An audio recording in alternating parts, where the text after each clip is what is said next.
is Brianna, and I work for the Live Oak Public Library.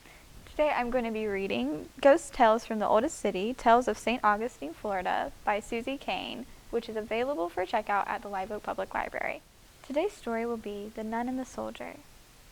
The Peso de Burgo Pellicer house stands at 49 St. George Street.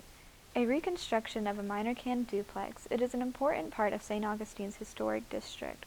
The building that had previously occupied the site was the Paff family business, a combination stationery, toy store, and print shop. The matron of the Paff family lived with her grandson in an apartment above the shop. The grandmother was a strong woman, but her health had been declining. She eventually required full-time care, and her grandson hired a nurse named Maggie Hunter to help him care for her overnight. A huge storm was brewing when Maggie arrived on her first day of work. The wind howled and continued to get stronger as the evening progressed.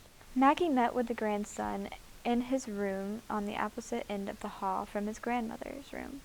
They discussed the care she would need, and he told Maggie that if she needed him in the middle of the night, it was no problem to wake him. Maggie thanked the grandson and went down to the kitchen to get the old woman a glass of milk. As she approached the grandmother's room, she was startled to see the figure of a nun kneeling by the bed praying. She quietly turned around, thinking the nun had arrived while she was getting the milk, and asked the grandson about it. He was unconcerned and said, "Oh, I'm glad the nun is here tonight. Grandmother must have been frightened by the storm." Reassured, Maggie went back to the grandmother's room, only to find that the nun had disappeared. She did not know what to make of it, but didn't want to concern the grandson again, and comfortably settled into a chair next to the grandmother's bed. The next few weeks were peaceful and uneventful. Then one night, Maggie went to the kitchen to prepare a bowl of soup for the elderly woman. On her way back to the room, soup in hand, she encountered an 18th century Spanish soldier in full uniform marching down the hall away from the grandmother's room and right towards her. She dropped the bowl and ran to the grandson's room.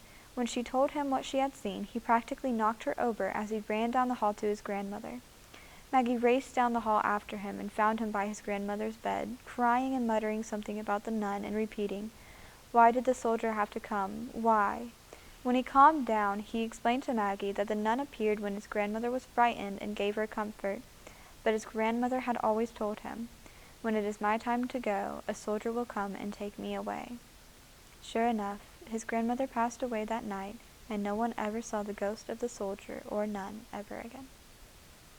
Thanks for watching. If you enjoyed this video, make sure to look out for more from Swanee River Regional Library in the future.